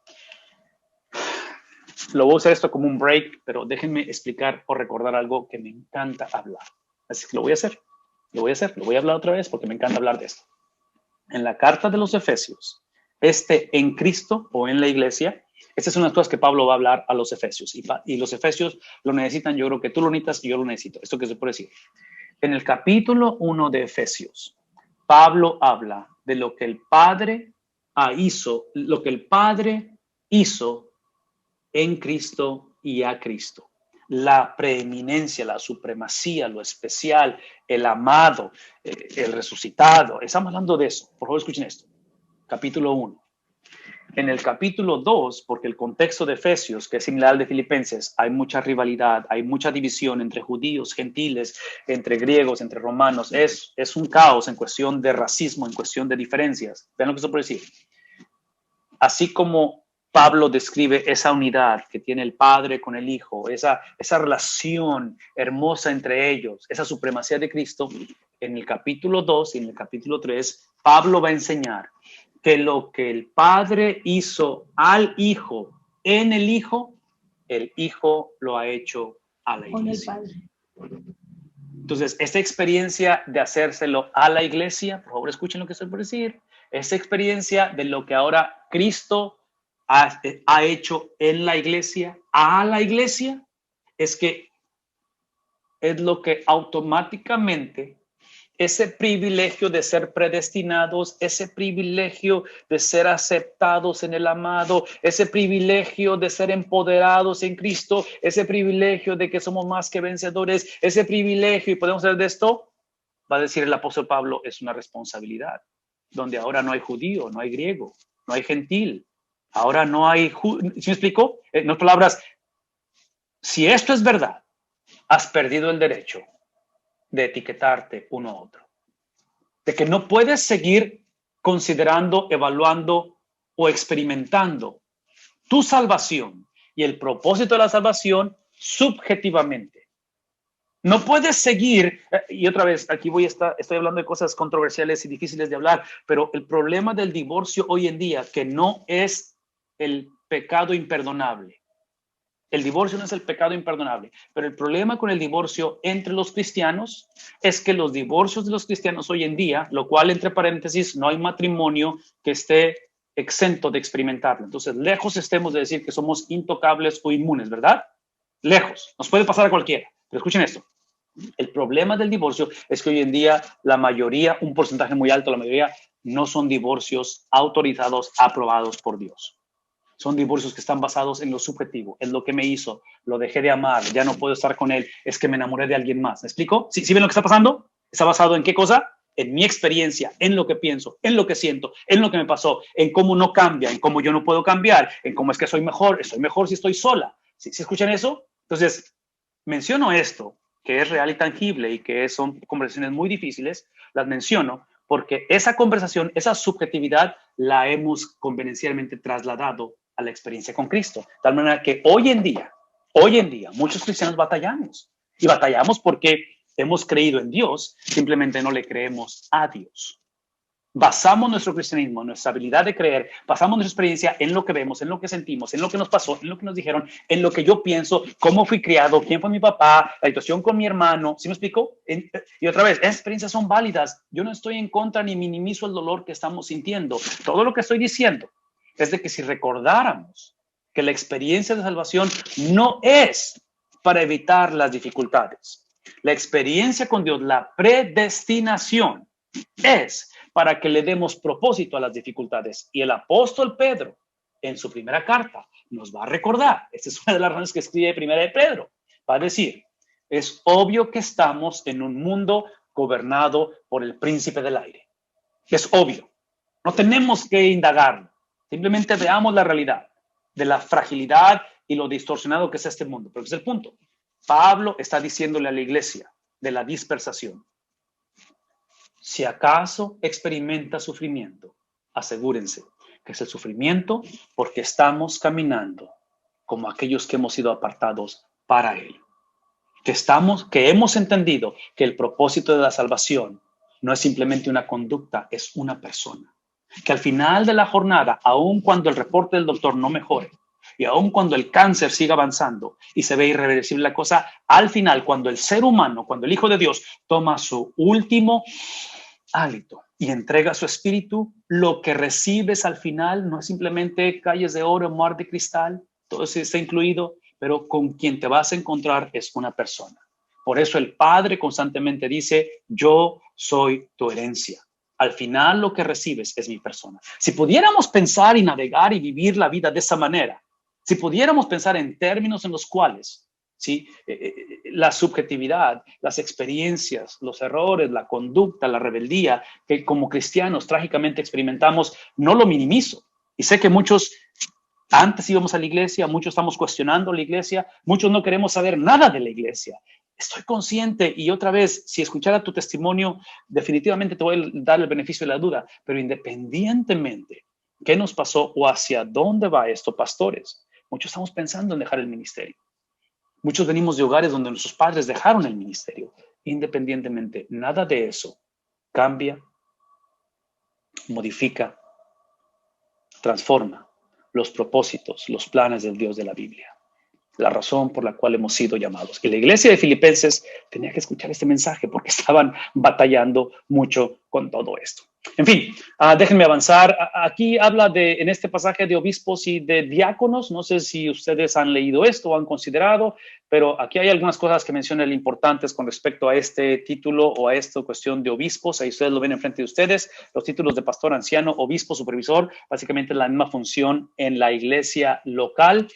Se cree que ese término de supervisores, que cubre cada uno de ellos, tenía un fondo griego de ciudad y estado, algo que hacían otra vez entre las comunidades. El de ancianos tenía un origen judío. Entonces, otra vez, es una combinación donde las culturas están integrando este tipo de terminología. Al final de la historia, aquí ven ustedes que Filipos tenía una iglesia con varios líderes. La pluralidad de liderazgo. Recomendación para toda iglesia, pluralidad de liderazgo. No sea solamente una persona sola la que sea empoderada o sea responsabilizada por la iglesia. En cuestión de los diáconos, es el término griego que otra vez habla acerca de servicio doméstico y habla acerca de levantar polvo a limpiar, ¿sí? Yo argumentaría que, déjenme ver aquí, ¿dónde está esto? En el Nuevo Testamento, déjenme decir esto rápidamente, en el Nuevo Testamento se reflejan las tres formas de gobierno de la iglesia. Sistema episcopal, guiado por apóstoles, el sistema presbiteriano, ancianos gobernantes, y el modelo congregacional, que es típicamente de los bautistas. Los tres se pueden ver en el Concilio de Jerusalén. Ven esto. El punto aquí es esto. En un momento dado, podemos negociar la forma. ¿Qué tipo de gobierno tenemos? Sea, otra vez, sea episcopal, sea presbiteriano o sea congregacional. Potencialmente se pueden negociar. Pero de acuerdo a lo que está diciendo Dr. Bob, y lo subrayé en amarillo, la forma no es tan crucial, se puede negociar, pero lo que no se puede negociar es ¿qué cosa? La espiritualidad de los líderes. Entonces, tengamos cuidado de que no nos enfoquemos en la forma o en el sistema de gobierno a expensas de ver la integridad de los individuos. ¿Qué estoy diciendo? Esto es lo que estoy diciendo.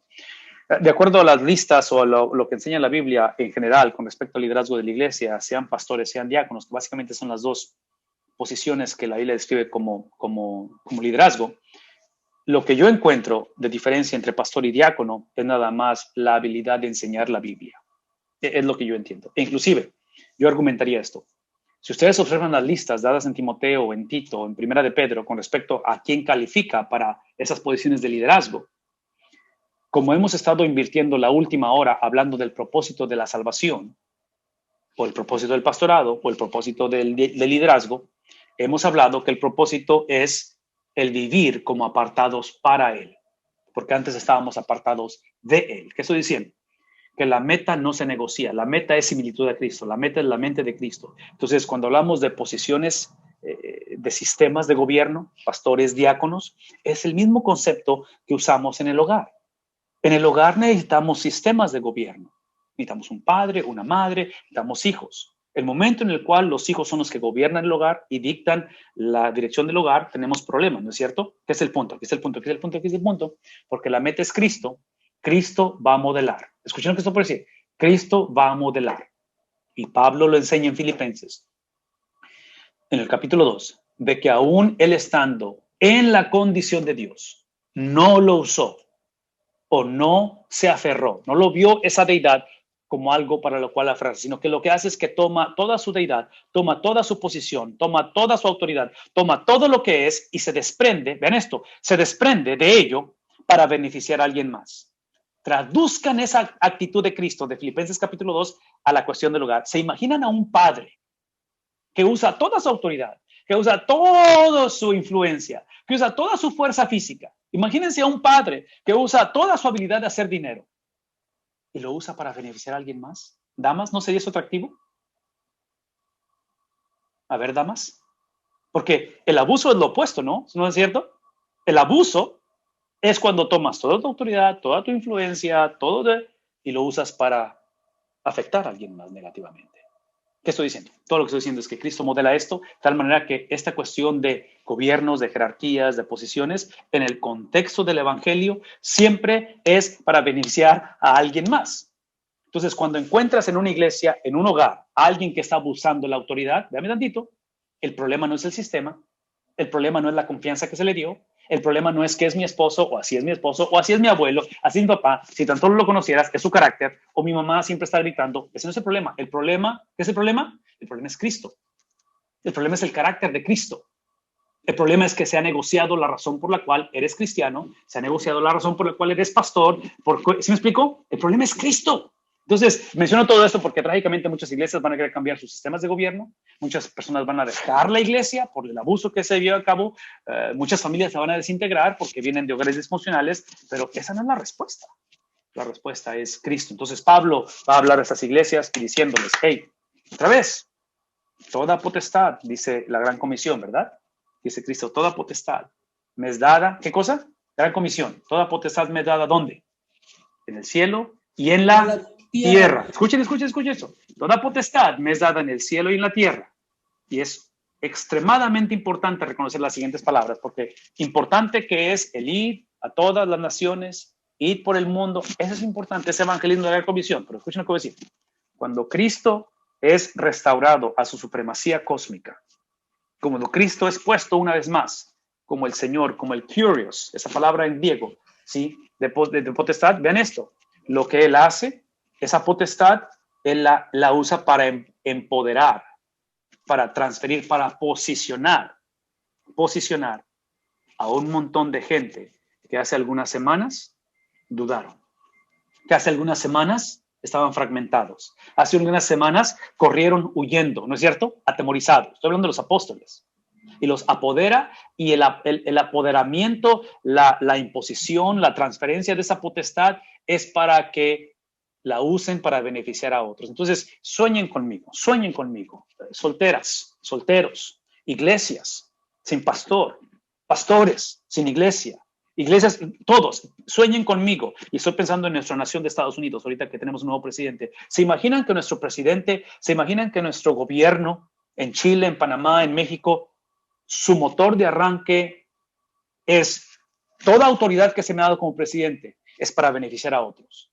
¿Se imaginan que eso fuera la realidad?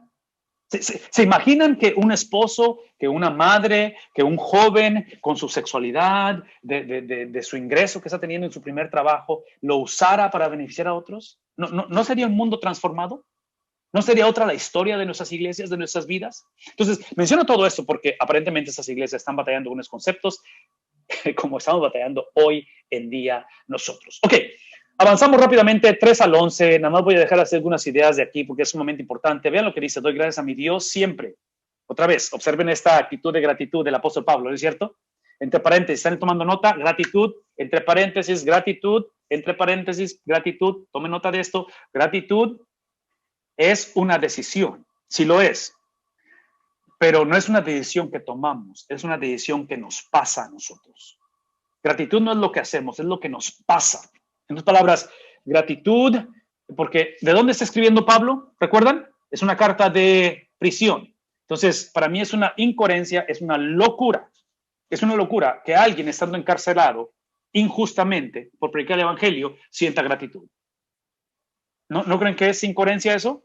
O sea, está pasando por el valle de sombra de muerte y él siente, desea gratitud. Entonces, no le quito nada a Pablo que él haya decidido estar agradecido o ser agradecido, pero seamos honestos.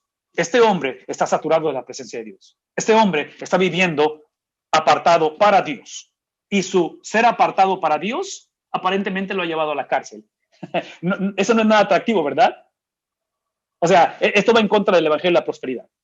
El punto es este, que él siente esta gratitud, es algo que le ha pasado a él, no es algo que él está haciendo, que se refleja en lo que hace, pero le ha pasado a él, de tal manera que dice él, gracias a mi Dios, siempre que me acuerdo de quién, de ustedes filipenses. Sí, y yo sé que ustedes están viviendo cosas que no deben de vivir, yo sé que están confusos, están atemorizados, yo sé que tienen doctrinas otra vez falsificadas, yo sé que viene la persecución, pero ustedes traen a mi mente gratitud, de tal manera que dice él siempre siempre, en todas mis, ¿qué cosa? Oraciones. Eso es lo que hago. Yo ruego con gozo. Otra vez, esa palabra, gratitud y gozo, completamente revolucionarias. Yo no sé por qué está usando esas palabras, gratitud y gozo, en un contexto de sufrimiento, en un contexto de ver a sus hijos espirituales, a esas iglesias que él no plantó potencialmente, pero que son sus hijos espirituales, sin los de sufrir, batallar. Dice, encuentro gozo por todos vosotros. Y esta es la razón. Vean, versículo 5. El gozo que siento es por vuestra comunión, no entre ustedes, pero con, ¿qué cosa? ¿Qué es el versículo 5? Es la comunión en el evangelio. De tal manera que esa comunión es desde el primer día hasta ahora. Entonces, aparentemente, la gratitud que él siente en el versículo 1 de gracias y la gratitud del gozo que él siente acá en el versículo 4 está basada en esto que está aquí, en el objeto. Yo espero que esta noche, otra vez, es obvio, porque lo opuesto a gracias, ¿qué es? Ingratitud. Lo opuesto a gozo, ¿qué es? Tal vez luto. Es obvio que no queremos vivir eso, pero escuchen lo que voy a decir. Si esta tarde tú tienes la habilidad de ser agradecido, si esta tarde tú tienes la habilidad de encontrar gozo en tu vida, yo espero que el gozo esté basado o el objeto de ese gozo sea alguien más que simplemente gozo, por sentir gozo. De tal manera que él termina diciendo esto, estando persuadido de esto, versículo 6. Aquí voy, no se me pierdan. Versículo 6, estando persuadido de esto, que el que comenzó en vosotros, ¿quién lo comenzó? El que comenzó en vosotros. Vean la nota del Dr. Bob con respecto a esto. Estoy persuadido, está hablando de ser convencido, tengo la certeza, ¿verdad? En otras palabras, el apóstol Pablo potencialmente está en un contexto donde el futuro de la iglesia se ve así medio, no sé, porque estos hermanos no agarran la onda. No sé como pastores cómo se sientan, pero ahora estamos así como que, así como que no sé si esto va a funcionar o no. Tal vez en el matrimonio estamos así como que, no sé. Tal vez vemos la salud, vemos la vacuna del COVID y hay incertidumbre. Ok, entiendo eso. Pero Pablo está diciendo, yo tengo una certeza. ¿Qué es la certeza que siente Pablo? Observen la certeza de Pablo. Por la cuestión del evangelio, yo estoy persuadido, estoy con un estado de certeza. Y esto es lo que siento. Esta es mi certeza. Del que comenzó en vosotros. ¿Recuerdan lo que dije hace un momento con respecto a la salvación? De que no hay persona sobre la faz de la tierra. Escuchen esto. No hay persona sobre la faz de la tierra que busque a Dios. Dios es quien busca al hombre. Los únicos que pueden buscar a Dios son los que ya han sido transformados por Dios.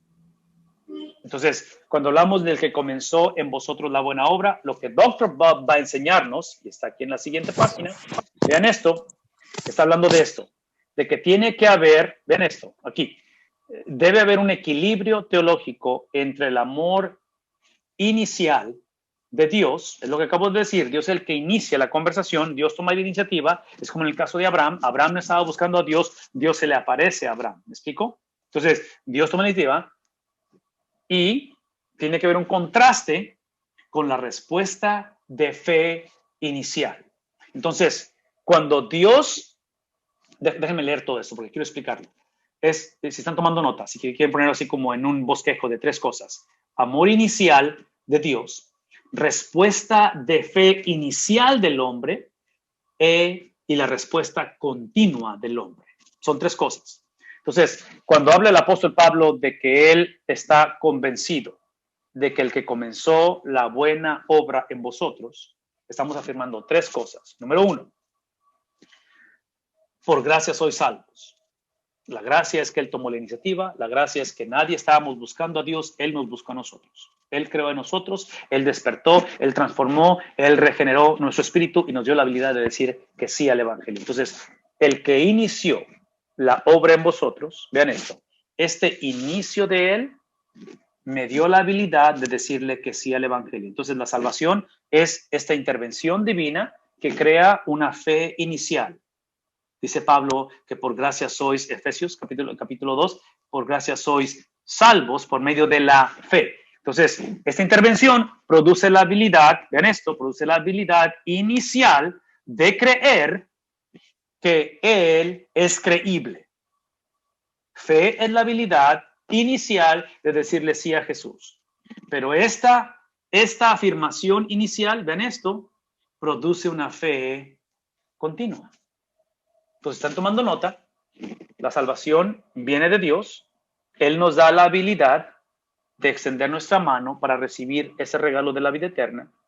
Pero eso que sucedió cuando recibimos a Cristo, cuando dijimos sí al Evangelio, se manifiesta en lo que hemos usado como lenguaje, en el poseer. Es una fe continua. La Biblia enseña que fe es fidelidad. Entonces, cuando Pablo está mencionando en este capítulo 1, en estos versículos, de que él está convencido de que el que comenzó en vosotros la buena obra, esa buena obra es una experiencia tripartita, de 3 componentes. Él inició, produjo una fe inicial y ahora, como cristianos, tenemos una fe continua. ¿Qué implica ello? Que si la persona no tiene fe continua, si la fe no es un estilo de vida, potencialmente, y esto va a sonar un poquito difícil, una fe que no es un estilo de vida, potencialmente no tiene una fe inicial. No es más, fe que no es continua, potencialmente no tuvo inicial. ¿Qué es lo que va a hacer? Eso es lo que Pablo cree. ¿Qué es lo que va a hacer? La va a perfeccionar. Esto es importante. La va a perfeccionar. Esta cuestión de la perfección tiene que ver literalmente, está hablando acerca de la veracidad del evento, de lo certero que es esto. De que aún, escuchen esto, aún cuando hablamos acerca de esa experiencia inicial de lo que Dios ha hecho, y aún cuando yo puse mi confianza en Cristo, tal vez la batalla que tú y yo estamos teniendo hoy en día es la fidelidad, de que no nos hemos mantenido fiel, de que estamos pensando en rendirnos, que nos hemos rendido, que tal vez estamos regresando, que con esta cuestión de la pandemia ha sido bien difícil mantenernos y cuidar, véanme tantito. Por eso es que esta salvación estuvo basada en una posición y en una posesión. Entonces, la oración esta tarde, sobre todo para los que estamos batallando en creerle a Dios, para aquellos que estamos en una lucha, tal vez sea intelectual o emocional o relacional, unos con otros, con Dios mismo, vean tantito. Por eso es que lo que Cristo ha transferido en posición, tenemos ahora que ejercerlo en Cristo en posesión. ¿Qué estoy diciendo? Esto es lo que estoy diciendo. Que para yo ejercer mi fe, tengo que recordar que la fe del cristiano es la fe de alguien más. No es más, la fe del cristiano, en otras palabras, yo creo que todo ser humano tiene fe. Hoy en día la gente tiene fe. Hoy tenemos una generación muy espiritual. La diferencia del cristiano es que la fe que nosotros tenemos es la fe de alguien más, es la fe de Cristo. Y yo no sé qué tanto sepan ustedes de Cristo, pero la fe de Cristo fue perfecta. La fe de Cristo, si están tomando notas, es importante, la fe de Cristo es la única fe que el Padre acepta. ¿Se han dado cuenta de ello? Porque tu fe y mi fe es corrupta. Tu fe y mi fe es condicional. Tu fe y mi fe no es fiel. Entonces, cuando hablamos acerca de cómo está diciendo él que el que comenzó la buena obra la va a perfeccionar o la va a terminar, está basado en la habilidad dada por su Espíritu Santo de que nosotros pongamos en práctica lo que Cristo nos ha confiado. Y Cristo nos ha confiado su fe. La fe que Cristo ejerció. Pero acuérdense de la fe de Cristo. ¿Qué tipo de fe tenía Cristo? La fe de Cristo fue aquella en la cual él le creyó al Padre. Entonces, menciono todo esto porque otra vez, muchos pensamos que ser salvo es poner mi fe en Cristo y después simplemente continuar creyendo en Cristo. Y eso está incluido, pero mi problema es que esas experiencias de fe o de fidelidad las seguimos sin saber, o a veces sí sabemos, las seguimos ejerciendo o viviendo o traduciendo dentro de la autonomía. Entonces, simplemente estamos diciendo, hey, mientras yo me mantenga, mientras lea la Biblia, mientras siga diezmando, mientras no me rinda, y eso es importante y hay un componente de decisión, pero una vez más, es literalmente la posesión de lo que ya habita en nosotros. Lo que habita en nosotros es la fe de Cristo. Cristo nos transfirió su habilidad de decirle sí al Padre en momentos difíciles. Y hay que ejercerlo, hay que vivirlo, hay que caminarlo. Y aparentemente Pablo está diciendo que tiene que ser en un contexto de comunidad. Por lo tanto, termina diciendo aquí, es la veracidad o es la certeza del evento de que lo va a perfeccionar, de que va a terminar, va a cumplirlo. Y observen esto, aquí está un reto grandísimo, esto es importante, por aquí está la disyuntiva. Aquí es donde yo diría que si alguien, que si algunos de nosotros estamos o nos hemos rendido, estamos pensando en rendirnos. Si ustedes conocen gente que antes iba a la iglesia, ya no va a la iglesia, tal vez tenemos hijos, nietos, pastores que antes, pero ahora no, esa es una de las razones. Y no estoy diciendo que está bien, pero simplemente esto pienso yo que es parte del proceso. Se dan cuenta que dice aquí, estoy aquí en esta parte que subrayé amarilla, los beneficios de este cumplimiento, de este fin, de ser consumado, los beneficios, ¿sí?, son futuros. Los beneficios de ser fiel hasta la muerte, los beneficios de recibir aquello que dice aquí, el que comenzó la buena obra, ¿sí?, dice, él la perfeccionará. Potencialmente esos beneficios son futuros. Pero, aquí está el pero, en cuestión del estatus o de la posición, es presente, es ahorita. Entonces, yo quiero esta noche concluir, y literalmente con esto vamos a concluir. Yo quiero concluir con un versículo de la Biblia que estoy convencidísimo que ha sido mal interpretado. Y ese pasaje de la Biblia, con lo que acabo de decir, estoy hablando de Romanos, capítulo 8. Ok, antes de leerlo, quiero explicar esto y después de explicarlo vamos a leerlo y vamos a orar. Ya vamos a concluir aquí. Lo que está diciendo Pablo es esto. Estoy convencido. Mi situación es incierta. Yo no sé si voy a salir de la cárcel.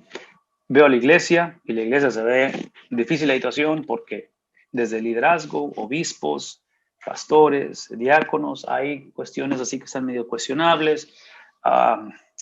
Estoy viendo la iglesia, dice Pablo, y hay doctrina corrupta y el problema no es que estén infiltrándose los judaizantes o los gnósticos, el problema es que nadie tiene problema con esta infiltración. Entonces ese es un problema. Pablo está en la cárcel, está viendo el gobierno al Imperio Romano y no ve que está debilitándose, están creciendo en poder y él ahorita está siendo dominado por los romanos porque está tras las rejas. Entonces, Pablo está en un contexto completamente incierto. No sé si eso resuene con alguno de nosotros que estamos viviendo una temporada bastante incierta. Y en ese contexto, Pablo tiene la habilidad, a través de la inspiración del Espíritu de Dios, que es el autor de la Biblia, de decir, estoy convencido. Estoy convencido. Esa es la certeza de alguien más, imputada y transferida a él. Y dice, estoy convencido de que el que inició la buena obra, la perfeccionará, la terminará, la llevará a cabo. El que la inició. Y esta iniciación o esta experiencia de lo que sucedió, que es la salvación, involucra las dos cosas. Él la inició, yo puse mi fe porque él la inició. O sea, la iniciación de Dios es que él creó en mí la habilidad de poner mi fe en él. Nunca perdí el libre albedrío, simplemente que mi habilidad de confiar en él me llegó. Entonces pasé de muerte a vida, le dije sí al evangelio y ahora, ya lo expliqué, ahora mi fe tiene que ser continua, inicial y continua, posición, posesión. Y basado en eso, dice Pablo, la va a perfeccionar, la va a llevar a su cumplimiento. Véame tantito, porque estoy por leer ese pasaje. Esto que acabo de explicar y lo estoy enfatizando, inicio del trabajo de Dios, inicio de mi fe y luego fidelidad. Pablo está bien confiado que eso que ya sucedió, la salvación está en el pasado, ya es irrevocable, nada nos puede parar de él. Dice Pablo, él la va a completar, él va a llevar a cabo sus planes. El reto de creer en este momento que Dios va a llevar a cabo sus planes, como lo fue en este tiempo de él, es que el contexto para afirmar que la voluntad de Dios se va a cumplir, aquí está el reto, como hijos de Dios, es de que la Biblia enseña que los beneficios, si están pensando en cuestión de trabajo, las prestaciones, cuando tienes fondo de retiro, seguro social, todo eso, las prestaciones en el reino de Dios, en su gran mayoría, si no es que todas, son futuras. Son futuras. Pero el hecho de que las prestaciones o los beneficios sean futuras, eso no altera el hecho de que somos conciudadanos. De que somos, ¿qué estoy diciendo? Eso es lo que estoy diciendo. Que Pablo no está hablando de la certeza de que se va a cumplir y se va a perfeccionar y se va a llevar a su cumplimiento eso que Dios ha iniciado. Pablo simplemente está diciendo, de acuerdo a los sentidos, lo que vemos, lo que escuchamos, lo que olfateamos, lo que probamos y lo que tocamos, sentidos, se ve como que Dios perdió control de la situación, se ve como que yo perdí control de mi situación y tengo emociones encontradas.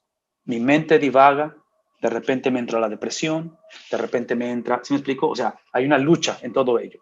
Y Pablo está diciendo, la certeza por la cual yo creo que Él va a perfeccionar, a terminar lo que Él ha empezado, es en el contexto, iglesia, Filipenses, es en el contexto de que esa certeza, de esa declaración, no implica que los beneficios de Cristo, de ser aceptados en el amado, los vamos a conocer en este mundo. No implica eso. ¿Por qué? Porque Él está diciendo, obsérvenme, yo estoy en la cárcel. Y da la impresión como que o Dios me abandonó, como que la autoridad suprema es de los romanos, no realmente de Dios. En fin, las circunstancias. Todo esto lo menciono y todo esto quiero llevarlo a conclusión en esta tarde. Porque si esto es verdad y los beneficios son futuros, pero nuestra ciudadanía es presente, y esto no va a ser muy atractivo, pero lo voy a decir. Esto va a desanimar a algunos. Pero hay oraciones o respuestas de oraciones que en esta vida nunca vamos a ver la respuesta. La salvación de un nieto, la salvación de ese pariente, el crecimiento de una iglesia, potencialmente no nos va a tocar verla a nosotros. Le va a tocar verla a otra generación. ¿Podemos verla nosotros? Definitivamente. Dios va a hacer lo que Él quiera hacer, cuando Él quiera hacerlo. Simplemente que no podemos basar la certeza de la salvación o de la consumación de esa salvación basada en recaudar beneficios. ¿Me explico? Es decir, eso sería el evangelio de la prosperidad. De tratar de decirle a Dios, ya me porté bien, ya oré, da diezmé, más vale que me bendigas. No. Los beneficios vienen después. Ahora, otra vez, aquí puedo predicar otro sermón, no lo voy a hacer, pero acuérdense de esto. El beneficio de una vida cristiana es una persona, su nombre es Dios, ¿no es cierto? Él es el beneficio. ¿Qué estoy diciendo? Esto es lo que estoy diciendo. Vayan conmigo a Romanos. En Romanos capítulo 8, el versículo 28, que yo sé que la mayoría lo conocemos, yo sé que la mayoría lo hemos predicado, lo hemos enseñado, lo hemos leído, lo hemos puesto en Facebook, lo tenemos en tacitas de café y nos lo hemos texteado unos a otros. Y sabemos, versículo 28, aquí está. Y sabemos que para los que aman a Dios, entonces aquí está dando un contraste de algo condicional, la condición es que amemos a Dios, ¿verdad? Porque Él nos amó primero, esto es lo que está hablando acerca de la obra que Él ha iniciado, somos parte de Él, antes éramos enemigos de Dios, ahora somos aceptos en el amado, ¿sí? Ese tipo de personas, todas las cosas cooperan, todas las cosas nos ayudan, ¿qué cosa? Para bien. Esa es la frase que ha sido muy difícil de predicar o de leer y escuchar de muchos, porque muchos afirman que no importa lo que nos pase, todo nos ayuda bien. Yo argumentaría, este es mi argumento basado en lo que estamos contextualizando con Filipenses, que sí es cierto que todo ayuda para bien, pero la definición de bien, de bienestar, de bendición, mucha de eso va a ser hasta que estemos en el cielo. Muchas de las injusticias de este mundo, muchas de las carencias de este mundo, no vamos a ver lo opuesto a él. Muchos vamos a terminar los días batallando, enfermedad, carencias. Muchos pastores seguimos batallando con el ánimo y cuestionamos si debo de continuar, debo de hacer otra cosa con mi vida. Trágicamente muchos matrimonios están batallando para continuar. ¿Sí me explico? O sea, este es el estrella floja de la vida cristiana. Y todo lo que trato de decir es que mi invitación es que dejemos de decirle a la gente que todo ayuda para bien. Porque es cierto eso. La única cosa es que algunas van a ser bien en este mundo, muchas va a ser en el mundo venidero. ¿Cuál de los dos es? No lo sé. No lo sé. Yo sé que Dios está en control de las cosas. Yo sé que Pablo está hablando desde la cárcel. Yo sé que está hablando de una iglesia confusa. Yo sé que está hablando en un contexto donde los romanos simplemente van a arreciar la persecución. Para el año 70 viene un genocidio, destrucción del segundo templo. En fin, la cosa va a empeorar. No estoy predicando un evangelio de destrucción y mucho menos de confusión o de pobreza. No deseo que esto empeore. Todo lo que estoy diciendo es que la perspectiva de la Biblia, que aquel que inició la buena obra, la va a perfeccionar. Que Él es confiable. ¿Cómo lo va a hacer? ¿Cuándo lo va a hacer? ¿Dónde lo va a hacer? ¿A través de quién lo va a hacer? No lo sé. Lo único que sé es que aquellos que hemos sido llamados a caminar en similitud a Cristo, lo somos porque Él la inició. Nosotros respondimos y la única manera de perfeccionarla, de llevarla a su cumplimiento, es en comunidad, es en un contexto de iglesia, es en un contexto en el cual las llaves del reino fue dada a la iglesia, el evangelio fue dado a la iglesia, la gran comisión, la potestad fue dada ¿a quién? No a los apóstoles, no a los judíos, no a ti ni a mí, fue dada ¿a quién? A la iglesia. Entonces, para poder ser parte de este movimiento, de esta experiencia, de esta consumación del reino, para ser recordados de que los beneficios del reino son futuros, y entre paréntesis, ya no lo leí, pero habla al final de que es en el día del Señor. Wow, puedo predicar otro sermón con ese día del Señor. Pero ese día del Señor es la llegada del Mesías, no solamente su primera, pero también su segunda. Es la iniciación de un reino que se ha establecido, pero no ha sido consumado. Es la era del Espíritu que está entre nosotros, en un contexto en el cual seguimos siendo guiados por la vista en lugar del Espíritu. Esa transición, esa estira y afloja, lo enfrentamos, lo vivimos como el pueblo de Dios, como iglesia, y en el nombre del Señor creemos que su palabra es verdad.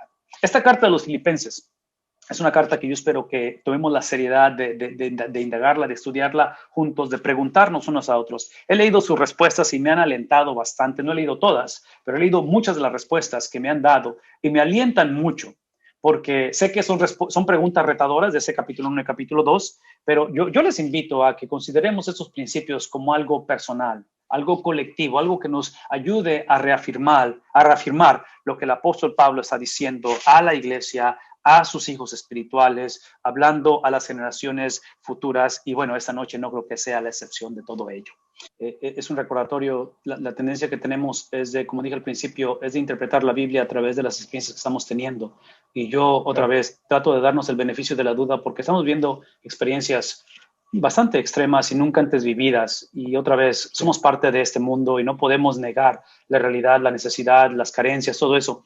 Pero la bendición de la palabra de Dios, precisamente esa libertad que tenemos de no depender de circunstancias. Uno de los versículos que Pablo va a concluir en el capítulo 1 es el famoso versículo donde dice: para mí el vivir es Cristo y el morir es ganancia.